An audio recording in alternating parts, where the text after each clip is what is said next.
Baik, Assalamualaikum warahmatullahi wabarakatuh. Selamat pagi Pak Lukman dan teman-teman. Kami dari kelompok 3 mata kuliah Teori Kekuasaan dan Pemerintahan. Di sini akan menjelaskan hasil diskusi kami mengenai Islam dan politik pemerintahan, pemikiran politik Muhammad Hussein Haikal. Bisa di next.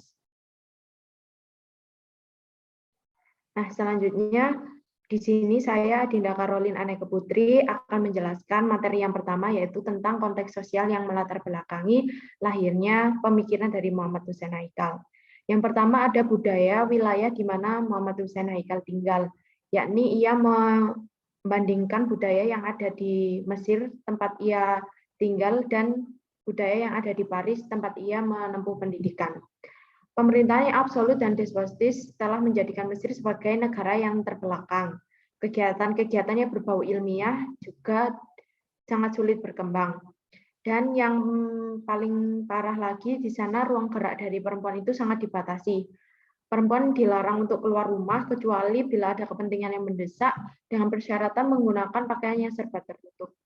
Hal ini sangat bertolak belakang dengan kehidupan yang dirasakan oleh Muhammad Hussein di Paris.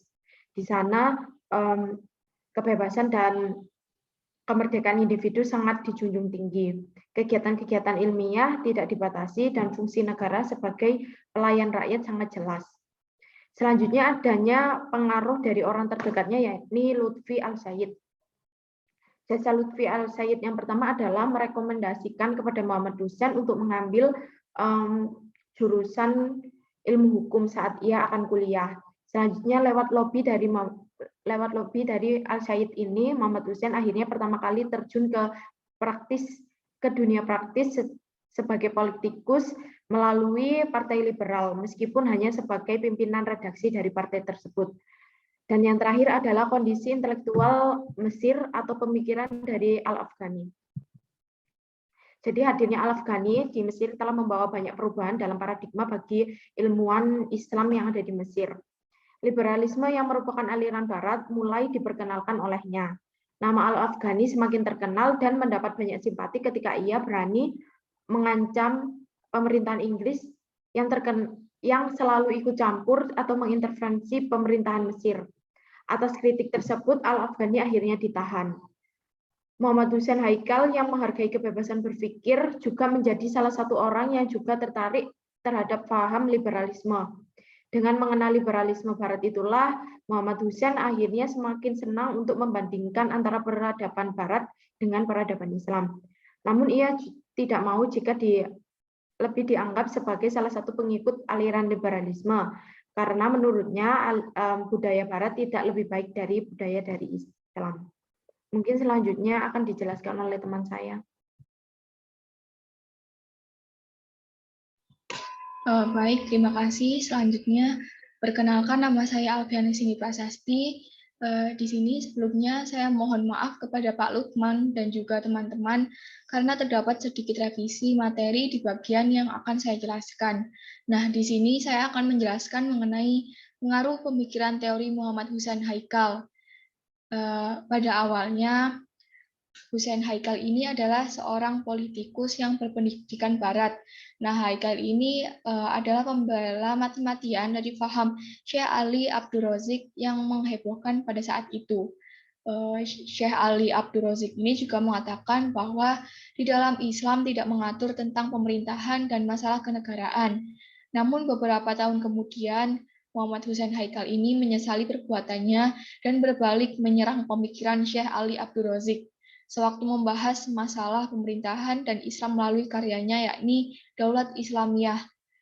Dari sini ia mengaku bahwa pandangannya yang selama ini condong kepada pandangan Syekh Ali Abdul Razik hanya semata-mata disebabkan karena dorongan fanatisme golongan dan politik tanpa menganggap masalah yang sebenarnya dan besarnya bahaya di balik pandangan itu. Lalu menurut Haikal, bahwa sistem pemerintahan Islam ini harus mencakup gagasan secara umum. Ini yang berarti mencakup sistem ekonomi, sistem moral, sistem kemasyarakatan, dan berbagai sistem yang lain, terutama yang berkaitan dengan keadaan perang dan damai, agama dan ilmu, dan serta lainnya. Semuanya harus dapat menyempurnakan pengertian sistem pemerintahan secara utuh dan menyeluruh. Lalu selanjutnya, mengenai teori pemikiran Muhammad Husain Haikal. Di sini teori pemikiran Muhammad Husain Haikal dikategorikan sebagai pemikir yang reformis, di mana ia berpendapat bahwa di dalam Al-Quran dan Sunnah tidak ditemukan aturan yang langsung dan rinci mengenai masalah kenegaraan. Karena itu, ia menyimpulkan bahwa soal negara dan pemerintahan lebih banyak diserahkan kepada ijtihad umat Islam. Mengenai bentuk demokrasi yang disodorkan oleh Haikal, ia menyandarkan pada sistem musyawarah yang menjadi asas umat Islam. Haikal juga berpendapat bahwa kedaulatan ada di tangan rakyat, tetapi ia tidak melupakan perintah dan larangan Allah serta tetap berpedoman pada Al-Quran dan hadis. Selanjutnya mungkin akan dijelaskan oleh rekan saya. Baik, Bismillahirrahmanirrahim. Terima kasih atas waktunya. Perkenalkan, nama saya Riko Daun. Ini saya akan menjelaskan tentang latar belakang pribadi dari Muhammad Husain Haikal. Seperti yang dijelaskan oleh Mbak Cindy tadi, yaitu pada awalnya Haikal adalah seorang pembela mati-matian paham dari Syekh Abdul Razik yang mengatakan bahwa Islam tidak mengatur tentang pemerintahan dan masalah kenegaraan. Namun beberapa tahun kemudian, Haikal berbalik menyerang pemikiran Syekh Abdul Razik tersebut melalui karyanya yang berjudul Daulah Islamiyah yang menyatakan dan mengatakan bahwa Islam itu mengatur tentang pemerintahan dan masalah kenegaraan. Next.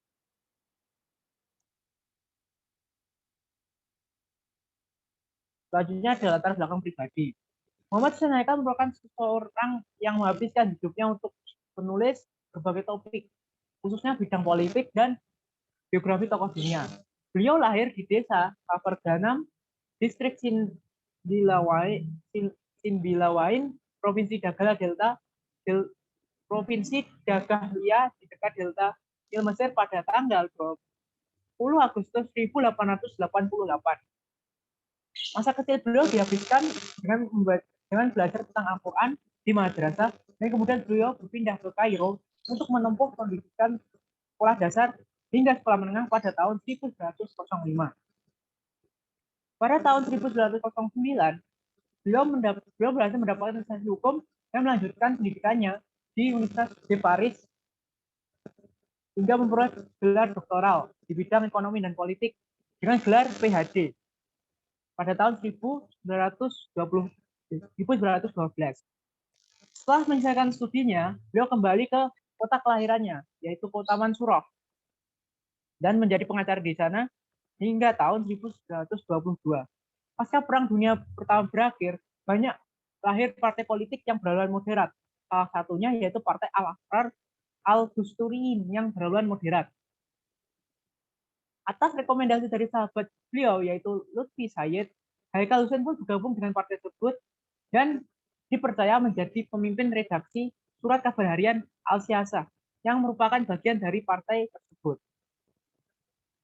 Akibat dari hal tersebut, beliau rela meninggalkan dunia profesiannya sebagai jurnalistik dan beralih ke dunia politik dan pemerintahan. Pada tanggal 31 Desember 1937, beliau dipercaya menjadi Menteri Negara Urusan Dalam Negeri. Dan jabatan tersebut menjadi jabatan pertama beliau di kancah dunia pemerintahan. Next. Pasca pemerintahan baru terbentuk, yaitu tahun 1938, Haikal Husain pun mendapat mandat menjadi Menteri Dalam Negeri. Akan tetapi beliau menolak karena menganggap sahabatnya yaitu Lutfi Said lebih pantas mendapat jabatan tersebut. Dan beliau lebih memilih menjadi Menteri Pendidikan sekaligus merangkap sebagai Ketua Majelis Senat selama 5 tahun. Pasca peristiwa revolusi, pada bulan Juli 1952, beliau mundur dari dunia politik dan menghabiskan sisa hidupnya untuk menulis hingga beliau meninggal pada tanggal 8 Desember 1956. Pasca kepentingan beliau meninggalkan banyak karya-karya yang mana karya tersebut menjadikan beliau sebagai sang penulis terbaik sirah Nabi Muhammad SAW. Materi selanjutnya akan disampaikan oleh rekan saya.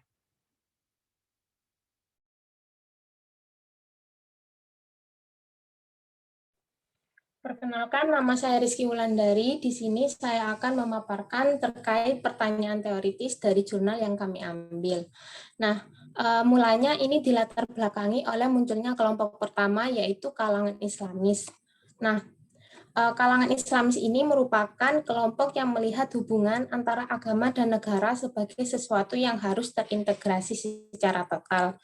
Namun, beberapa tahun kemudian, kelompok yang memiliki cita-cita mendirikan negara Islam atau dikenal dengan Daulah Islamiyah ini teridentifikasi memiliki beberapa kelemahan. Nah, di antaranya yaitu yang pertama adalah penafsiran teks keagamaan. Kemudian memberikan ruang yang cukup sempit dalam terciptanya pluralitas dan relativitas. Dan yang paling penting yaitu bersinggungan dengan fanatisme kesukuan, intoleransi, dan eksklusivisme. Nah, dari beberapa kelemahan ini kemudian memicu munculnya kelompok yang kedua, yaitu kelompok sekuleris. Nah, kelompok sekuleris ini merupakan kelompok yang memandang perlu adanya pemisahan secara tegas antara wilayah agama dan negara. Nah, munculnya kelompok dua ini sebagai upaya dalam menyelamatkan Islam dari tindakan pemanfaatan agama untuk kepentingan agama itu sendiri. Namun, hal tersebut tidak berjalan sesuai dengan apa yang diharapkan, seperti yang terjadi di Turki pada awal abad ke-20, di mana pada zaman ini itu tersebar aliran Kemalistan. Nah, aliran ini mulanya didasari pada muncul akibat adanya keprihatinan dari beberapa fakta yang beredar, seperti masa khalifah yang buruk, kemudian hutang luar negeri yang begitu besar, kemudian serangan pihak Eropa yang mengancam eksistensi dari Turki, dan yang terakhir yaitu beragam itikan dan kepercayaan sesat yang menyebar di masyarakat. Nah, arti dari pertanyaan teoritis sendiri yaitu buah pemikiran yang dilandaskan pada sebuah teori. Nah, berdasarkan dari fenomena dan kejadian yang seperti terjadi di Turki ini menunjukkan bahwa awalnya dua objek yaitu negara dan agama seharusnya bisa berjalan beriringan, malah mereka itu menjadi bumerang yang bisa menyerang satu sama lain. Nah, maka dari itu Muhammad Hussein Haikal ini ingin membentuk atau menciptakan sebuah pemikiran terkait bentuk negara yang dapat diterima oleh semua kalangan. Nah, hingga akhirnya ditemukan sebuah pertanyaan teoritis, yaitu bagaimana konsep atau bentuk sebuah negara yang dicita-citakan dalam Islam sehingga bisa diterima oleh semua kalangan. Nah, dari pertanyaan teoritis ini kemudian dapat menjawab beberapa hasil pemikiran dari Muhammad Hussein Haikal, seperti salah satu yang terkenal yaitu sistem pengelolaan masyarakat dalam Islam didasarkan pada 3 prinsip, yaitu iman kepada Allah, tidak ada Tuhan selain Allah, dan Dia Maha Esa yang wajib disembah. Kemudian kiranya cukup dari saya dan akan dijelaskan oleh rekan saya. Terima kasih.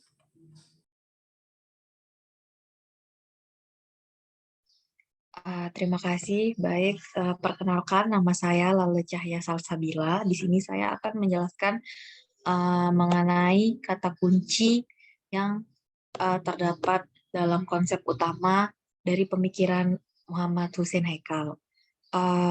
Seperti yang telah dijelaskan oleh rekan saya sebelumnya, bahwasannya Hussein Haikal itu memiliki berpendapat bahwasannya di dalam Al-Quran maupun Sunnah itu tidak dijelaskan secara rinci maupun secara langsung terkait pemerintahan Islam itu sendiri, di mana tata pemerintahan Islam itu lebih banyak diserahkan pada ijtihad Islam. Nah, mengacu pada pemikiran dari Muhammad Hussein Haikal tersebut, dapat diambil beberapa kata kunci yang digunakan dalam pemikiran Muhammad Hussein Haikal. Nah, adapun kata kunci yang digunakan yaitu ada 4. Yang pertama itu ada pemerintahan Islam, kemudian ada Islam, politik, dan yang terakhir menggunakan kata kunci Muhammad Hussein Haikal.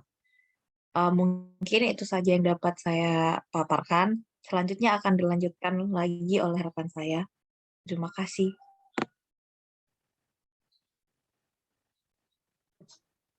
Ya, perkenalkan nama saya Muhammad Fajar Ramadan. Di sini saya akan menjelaskan paradigma dalam pemerintahan Islam. Sebelumnya, paradigma sendiri secara umum merupakan sekumpulan keyakinan, ide, dan pandangan yang digunakan oleh ilmuwan untuk mempelajari suatu objek. Nah, untuk pemerintahan Islam merupakan paradigma yang digunakan merupakan paradigma klasik atau disebut juga paradigma positivis. Artinya pandangan yang didasarkan pada hukum-hukum dan prosedur-prosedur baku. Kemudian ilmu dianggap deduktif, artinya berjalan dari hal yang bersifat umum atau abstrak menuju yang konkret dan lebih spesifik. Beberapa poin yang menunjukkan paradigma klasik tersebut diantaranya ini yang pertama, negara Islam memperjuangkan mekanisme pemerintahan yang sesuai dengan apa yang termaktub di dalam Al-Quran dan hadis. Ini menunjukkan bahwa pemerintahan didasarkan pada hukum-hukum yang baku. Kemudian selanjutnya tauhid adalah dasar dalam kelangsungan hidup bernegara. Yang ketiga, penguasa yang lebih tinggi dari penguasa negara yaitu Allah. Next. Kemudian penguasa negara hanyalah perwakilan dari Allah yang juga harus tunduk pada Allah dan menjalankan semua perintah serta menjauhi larangannya. Kemudian kekuasaan legislatif dan kedaulatan hukum tertinggi berada di tangan Allah. Dan yang terakhir, prinsip-prinsip lain seperti prinsip persaudaraan sesama manusia, prinsip persamaan antar manusia, dan prinsip kebebasan manusia. Next. Nah, kemudian dalam paradigma klasik atau positivisme ini, secara ontologis terdapat realitas real yang diatur oleh kaidah-kaidah tertentu yang berlaku universal, walaupun kebenaran pengetahuan tersebut mungkin hanya bisa diperoleh secara probabilistik. Ini mungkin digambarkan dalam pemerintahan Islam ini dalam Al-Quran dan Al-Hadis. Kemudian secara epistemologi ada realitas objektif sebagai realitas di luar diri peneliti. Peneliti harus sejauh mungkin membuat jarak dengan objek penelitian. Kemudian secara metodologi, metode melalui laboratorium, eksperimen, atau survei eksplanatif dengan analisis kuantitatif. Dan yang terakhir secara aksiologis, nilai etika dan pilihan moral harus berada di luar proses penelitian. Penelitian berperan sebagai disinterest sign, penelitian bertujuan sebagai kontrol realitas sosial di tengah masyarakat. Materi selanjutnya akan dibawakan teman saya. Baik, terima kasih. Assalamualaikum warahmatullahi wabarakatuh. Perkenalkan, nama saya Nita Sekarninggram Putri Sunardi dari kelompok 3. Kali ini saya berkesempatan untuk memaparkan materi bias nilai pemikiran politik dari Muhammad Hussein Haikal. Sebelum kita menuju ke pembahasan pokok mengenai bias nilai, kita harus mengerti apa itu bias nilai. Pengertian bias nilai adalah kecenderungan untuk percaya bahwa seseorang, sebuah ide, atau sesuatu itu lebih baik dari yang lain.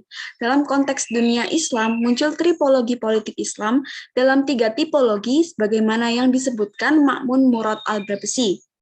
Pertama, aliran pemikiran politik yang berpendirian bahwa dalam bernegara, umat Islam hendaknya kembali pada sistem tata negara dan tidak perlu atau bahkan jangan meniru sistem tata negara yang pernah dijalankan Rasulullah Muhammad SAW dan keempat sahabatnya. Yang kedua, aliran pemikiran politik yang disebut dengan sekularisme, yaitu suatu paham yang berusaha untuk memisahkan persoalan-persoalan agama dan persoalan kenegaraan atau politik. Yang ketiga, aliran pemikiran politik yang menolak pandangan Islam sebagai agama yang serba lengkap, dan bahwa dalam Islam terdapat sistem ketatanegaraan, namun berbeda dengan aliran kedua. Aliran ini menolak Islam sebagai agama dan dari pengertian Barat. Aliran ini berpendirian bahwa dalam Al-Quran tidak terdapat sistem politik tetapi terdapat seperangkat nilai etika bagi kehidupan dan keberlangsungan suatu sistem politik. Nah, setelah kita mengenal 3 tipologi yang sudah saya paparkan, maka bisa dibilang tipologi yang diwakili oleh Muhammad Hussein Haikal adalah tipologi ketiga, yang mana Haikal lebih bias untuk memilih bentuk negara konstitusional sebagai bentuk negara Islam yang berdasarkan pada hukum. Haikal memilih negara konstitusional dikarenakan pengaruh dari apa yang telah terjadi pada kehidupan beliau sebelumnya yang materi yang sudah dipaparkan oleh teman-teman saya tadi, yang mana beliau adalah seorang politikus yang berpendidikan barat dan pertama kali terjun secara praktis sebagai politikus melalui Partai Liberal. Meskipun hanya sebagai pemimpin redaksi surat kabar partai, Haikal sangat memuji kepandaian Al-Syaid, sehingga pada perkembangannya, kehidupan politiknya, terutama pada saat ia bersama teman-temannya mendirikan Partai Demokrasi Liberal, asas yang dijadikan Haikal sebagai dasar partai adalah nasionalisme Mesir, sebagaimana yang digunakan dan diperkenalkan oleh Al-Syaid kepadanya. Nah, teman-teman perlu kita ketahui semua, Ahmad Lutfi Asyaid ini mewakili tipologi kedua, gitu. Lalu pemikiran bias Haikal tentang politik bercorak liberal, yaitu umat Islam tidak perlu kembali melihat bentuk pemerintahan klasik Islam, sebab sangat beragam dan bersifat situasional atau kontekstual. Umat Islam harus memilih dan melihat yang terbaik bagi dirinya pada saat ini, yang menjamin hak-hak dan kewajiban dengan prinsip-prinsip Islam yang berangkat dari ketauhidan, keadilan, kemerdekaan, dan persamaan derajat. Dengan kata lain, menurut Haikal, sistem pemerintahan yang sesuai dengan ketentuan Islam adalah sistem yang menjamin kebebasan dan berasaskan prinsip bahwa pengangkatan kepala negara atau kebijaksanaannya harus berasalkan persetujuan rakyat, dan bahwa rakyat berhak mengawasi pelaksanaan pemerintahan dan meminta pertanggungjawaban. Karena itu, Haikal berpikir bahwa negara Mesir haruslah dibangun di atas sendi keislaman yang dasar utamanya adalah, menurut Haikal, ada 3 prinsip Humanis sebagai dasar negara Islam, yaitu yang pertama, prinsip persaudaraan sesama manusia, yang kedua, prinsip persamaan antar manusia, dan yang terakhir, kebebasan manusia. Sekian pemaparan materi bias nilai pemikiran politik dari Muhammad Hussein Haikal. Untuk materi selanjutnya akan dipaparkan oleh rekan saya. Terima kasih. Selanjutnya, perkenalkan, nama saya Lima Nuraini, akan menjelaskan tentang studi kasus sistem pemerintahan berbasis syariat Islam di Indonesia yang mengambil studi kasus penerapan konun jinayah di pemerintah Provinsi Aceh. Dahulunya Indonesia pernah memiliki sistem pemerintahan berdasarkan syariat Islam pada masa kerajaan Islam pertama kali berdiri, yaitu Samudra Pasai, yang di mana kerajaan tersebut memprakarsai terbentuknya kerajaan Islam lainnya, Kerajaan Demak, Kerajaan Cirebon, Aceh, Ternate, dan masih banyak lagi. Namun hal tersebut berangsur hilang karena datangnya para penjajah atau kolonialisme dari Jepang, Belanda, maupun dari Portugis. Nah,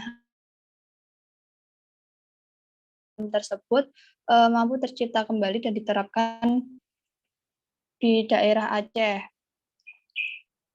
Dan keabsahan tersebut 99 keistimewaan Provinsi Daerah Istimewa Aceh resmi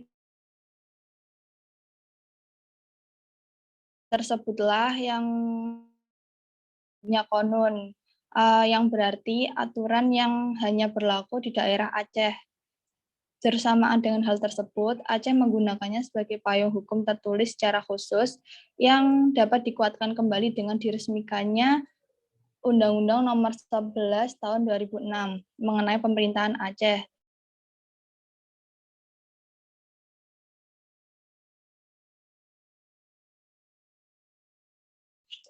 Lalu dari undang-undang tersebut juga diperoleh beberapa konun, antara lain Konun Provinsi Nangro Aceh Darussalam nomor 12 tahun 2003 tentang minuman khamar dan sejenisnya, Konun Provinsi Nangro Aceh Darussalam nomor 13 tahun 2003 tentang maisir atau perjudian, dan Konun Provinsi Nangro Aceh Darussalam nomor 14 tahun 2003 tentang khalwat dan mesum atau mesum.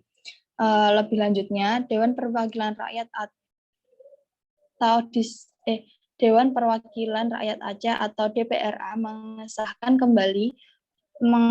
suatu produk hukum baru setingkat konun, yaitu konun jinayat, yang dapat diartikan sebagai suatu hukum atau aturan yang mengontrol mengenai perbuatan apa yang dilarang dalam syariat Islam. Dan berdasarkan nomor 6 tahun 2014 tentang hukum jinayat, konun jinayat terdiri dari 10 bab dengan 50 pasal di dalamnya, dan berisikan bab 1 tentang ketentuan umum, bab 2 tentang ruang lingkup, bab 3 tentang alasan pembenar dan alasan pemaaf, bab 4 tentang jarimah atau perbuatan pidana dan ukubat atau hukuman, dan bab 5 tentang gabungan perbuatan jarimah, bab 6 tentang jarimah dan ukubat bagi anak-anak, bab 7 tentang ganti kerugian dan rehabilitasi, bab 8 tentang ketentuan dan lain-lain, bab 9 tentang ketentuan peralihan, serta bab 10 tentang penutup. Nah, cukup sekian pemaparan dari saya, dan saya serahkan kembali pada moderator. Terima kasih. Baik, terima kasih untuk teman-teman kelompok 3. Mungkin cukup sampai di sini penjelasan dari kami. Terima kasih. Wassalamualaikum warahmatullahi wabarakatuh. Waalaikumsalam warahmatullahi wabarakatuh.